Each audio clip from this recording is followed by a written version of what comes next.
अभी के लिए टीम ओरंगुटान की बातचीत करें तो हल्का आगे बढ़ने का एक प्रयास रहेगा जरूर से, मोल्टॉव्स का भी इस्तेमाल और डैमेज देने की कोशिश लगातार निरंतर चलती दिखेंगी, बट एस पावर उनके द्वारा वो स्प्रे क्यू नंबर को करेंगे समाप्त। ये वो टीम है जो खतरों में आपको बनती दिख रही है। बिल्कुल अंदर तो आना पड़ेगा, चारों के चारों खिलाड़ी ही सरवाइव कर रहे हैं।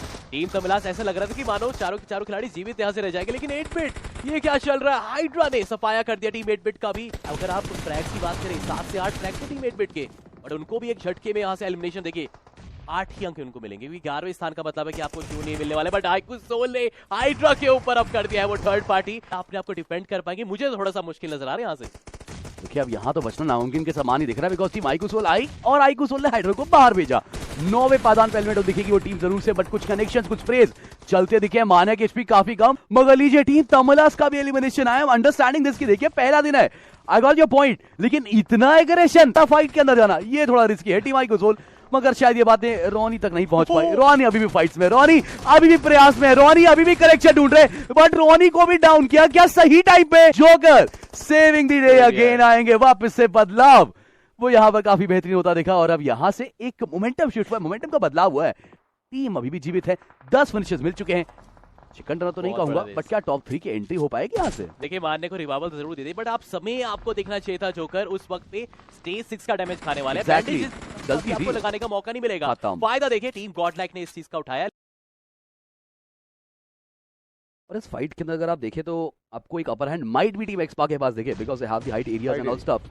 बट दिक्कत ये है कि मिल गया टीम आइकू सोल को ना ये जगह पता है और देखना है कि इसका फायदा वो कितना उठा सकते हैं। वो बैटल चलती दिख रही है, पहला कन्वर्जन, पहली ओपनिंग भी आती दिखी है टीम आइकू सोल के पास, नहीं एक्चुअली टीम एक्सपा के पास, बट टीम आइकू सोल यहां से चीजें बदल रही हैं। 2 फिनिशेस होते दिख सकते हैं, 2 नॉकआउट जो दिख चुके हैं। वो आखिरी खिलाड़ी बचा है कि भाई भले आपको लग रहा हो कि टीम आइकू सोल वो थोड़ा दिक्कतों में, वो बैटल उनकी अगेंस्ट है, लेकिन यही तो बात होती है ना कि अगेंस्ट दी ऑड्स अगर आप जाके एक पूरी बैटल निकाले तभी तो फिर आप टीम आइकू सोल बन सकते हैं। और वहां शैडो प्रयास करेंगे रीसेट देने का। रिवाइवल की जरूरत थी, लेकिन अभी के लिए कर नहीं पाया। अब टीम आइकू सोल के खिलाड़ी Nakul and spar, both the players are pushing in and there we go.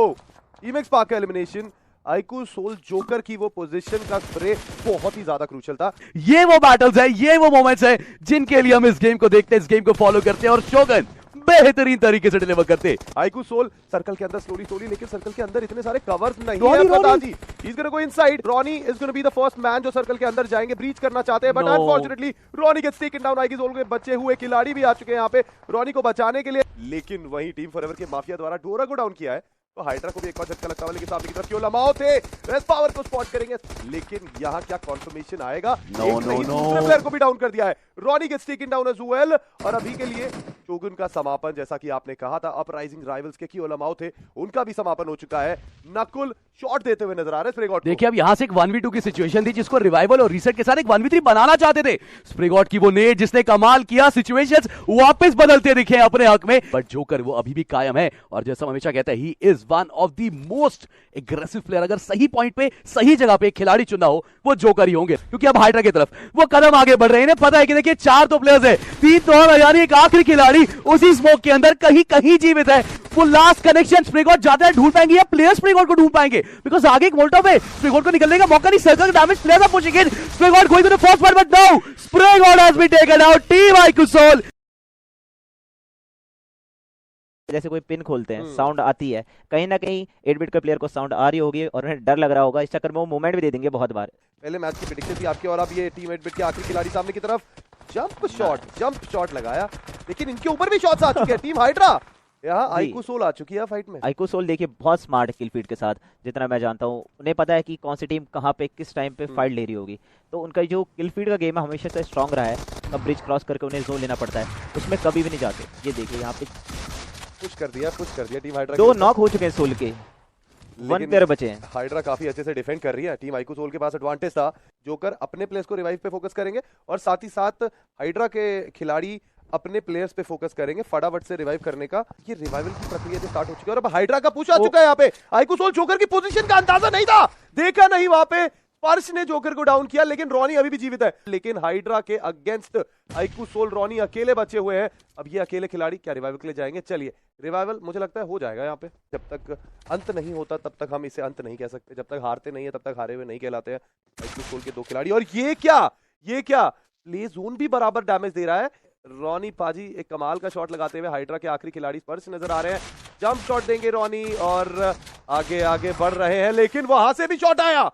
IQOO soul मानिया बचे हुए हैं सामने की तरफ स्पर्स, बट अब मुझे लगता है हल्का फुल्का टाइम बाय कर लिया गया है मौली के द्वारा, क्योंकि दरवाजों पे मौली कर दिए। इतना टाइम बाय कर लेंगे कि रॉनी पाजी को दोबारा से रिवाइवल मिल जाए और वापस से वो मैन काउंट क्रिएट हो जाए टीम आईकू सोल के लिए। पहले में खिलाड़ी आप देखिए, टीम एक्स पार्क के भी एक दो खिलाड़ी पहुंच तो गए हैं, लेकिन फिलहाल के लिए देखिए ओपनिंग एक बार फिर से हाइड्रा के स्प्रे गॉड को डाउन किया और इस बार मौका नहीं दिया, तुरंत फिनिश कर दिया। स्पर्स एक बार फिर से बच चुके हैं, बट मुश्किल है यहाँ से। मुश्किल, देखिए कुछ भी हो सकता है, भले खुद सरवाइव ना कर पाए, लेकिन वो उनका जी। कोशिश यही है कि जो आईकू सोल है वो भी सरवाइव ना कर पाए। जितने भी उनपे एचपी है उससे मुझे लगता है कि कुछ ना कुछ तो यहाँ पर अमेजिंग होने वाला है। हो रहा है, देखिए हम तो डूबेंगे सर, हम तुमको भी ले डूबेंगे, लेकिन रॉनी पाजी हैं तो भैया मुमकिन है। रॉनी पाजी ने बचा लिया इस बार, मान्या का भी रिवाइवल हो जाएगा। टीम हाइड्रा का समापन इस तरीके से इन्हें जोन नहीं मिल पाया, एंड फिर सब जोन के बाहर डैमेज भी ले रहे हैं और फाइट भी ले रहे हैं, तो जीतना उनका काफी मुश्किल था। आईकू सोल के खिलाड़ी 2 ही बचे हुए थे, मार्कोस गेमिंग के पास 3 खिलाड़ी थे।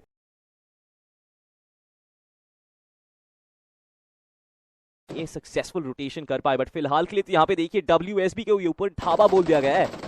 नॉक और फिनिश टीम तमिलास भी जूझते हुए नजर आएंगे आपको बहुत सारी मुसीबतें के साथ।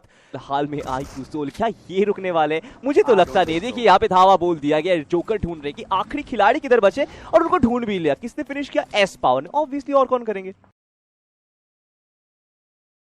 मान्या ग्रेनेड कुक कर रहे हैं, फिर कैंसिल कर रहे हैं, कुक कर रहे हैं, कैंसिल कर रहे हैं, और अब शायद नहीं कैंसिल करने वाले। अब तो ये ग्रेनेड जाएगा और किसी का शिकार करता नजर आ सकते हैं। अब देखते हैं तो खिलाड़ी बनता नजर आएगा। अभी के लिए अपोलो आगे बढ़ते दिखेंगे जरूर से। अपोलो ग्रेनेड्स का प्रहार क्या यहाँ पर एक कनेक्शन दे पाएगा? डैमेज काफी तगड़ा, मगर ग्रेनेड मान्या का जो था उसने ज्यादा डैमेज दिया, उसने सीधा नॉकआउट दे दिया। अंदर आने की एक कोशिश की जाएगी, ओपनिंग मिल चुकी है, रोकना था शैडो को, मगर शैडो भी डाउन। और अगर एक बार को वो डीबीएस कनेक्शन, वो एस्ट्रल के कनेक्शन नहीं भी आती, ग्रेनेड पहले से पहुंच चुकी थी उस जगह पे। अब टीम जीटी को हटना पड़ेगा, टीम जीटी को फॉल बैक करना पड़ेगा।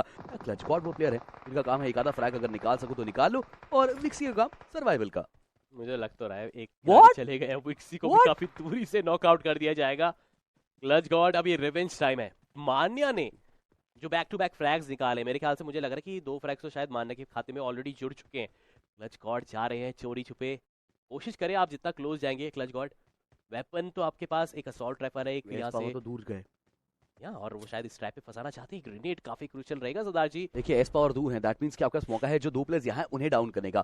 वो एक ग्रेनेड एक अच्छी ओपनिंग देगी, मगर दिक्कत ये है कि एस पावर दूर है तो एक ऑफ एंगल भी है एस पावर के पास, वो 2 प्लेयर्स कनेक्शन ढूंढ सकता है। बट देखिए सेकंड्स की देरी और टीम आईकू सोल रीयूनाइट होते हैं, चारों शेरों के साथ आगे बढ़ती दिखेगी। लेकिन गुजरात टाइगर्स दहाड़ तो हमें इन टाइगर्स की भी देखनी है कितनी ज्यादा लंबी जा सकती है। और क्लच गॉड देखिए फॉल बैक करना मेरे हिसाब से एक स्मार्ट डिसीजन है इस फाइट में, क्योंकि चारों प्लेयर्स एक साथ एक जगह है। क्लच गॉड अभी भी कायम है, जिस तरीके से रॉनी वो सर्वाइवल फेज पे शिफ्टेड दिख रहे हैं, आपको थोड़ा सा समय ले सकते हैं, बट यहाँ एक ओपनिंग बनी, शैडो को डाउन किया। क्या सही टाइमिंग पे टीम आईकू सोल ने उस पूरी चीज को रीड किया और आगे बढ़ने की कोशिश की। जोकर की नेट निंजा को करके डाउन, और इतनी देर तक जो पोजीशन क्लच गॉड ने होल्ड करी, अब उसका फायदा मिलेगा। बट क्या लगे हाथ Clutch God team iQOO Soul को भी हल्की दिक्कतें दे पाएंगे? चलिए ये जानने मिलेगा बहुत जल्द। के लिए स्प्रे गॉड का होना, उनकी मौजूदगी काफी इंपॉर्टेंट थी। हल्का फॉल बैक करते हैं, मगर कहते हैं ना कि एक कदम पीछे तो 2 आगे लेंगे, और वही किया था। टीम एक्सपा को चढ़ने का मौका दिया, लेकिन सारंग ने ये बहुत अच्छा प्ले दिखाया है। सारंग ने ये शुरुआत करी है। क्लच गॉड अगर अभी भी मौजूद होते ना, तब ये फाइट ज्यादा बेहतरीन हो पाती, बट सारंग अकेले देखना है कि कितना पुल कर पाएंगे, क्योंकि वो जो नॉकआउट था वो रिवाइवल में कन्वर्ट होता दिखेगा बहुत जल्द। प्लेयर्स की स्पीड कुछ ऐसी है, बट सारंग की नेट ने भी रॉनी को डाउन किया। सिंगल हैंडेडली फायदा उठा सकते हैं, बिकॉज़ ये खिलाड़ी अभी भी हिल पे है, एंगल उस प्लेयर पे भी है, but Sarang is focus more on the player जो उनके पास है। Sarang trying is best, but चलिए आप डीबीएस लेके एसवार के सामने तो थोड़ा रिस्क ही है। लेकिन एस पावर जिस दिशा की तरफ जा रहे हैं वहां पर ऑलरेडी कुछ खिलाड़ी मौजूद है, और दूसरी तरफ टीम तमिलास और गॉड लाइक मिलकर कह सकते हैं यहाँ पर विंड गॉड को परेशान कर रही है, जो अभी भी जस्ट पहुंचे हैं सर्कल के अंदर। गाड़ियां आपको घूमती दिखनी है टीम गॉड्स की लगातार, और कोशिश करेंगे रनओवर के साथ खिलाड़ियों को समाप्त करने का, मगर लीजिए जस्टिन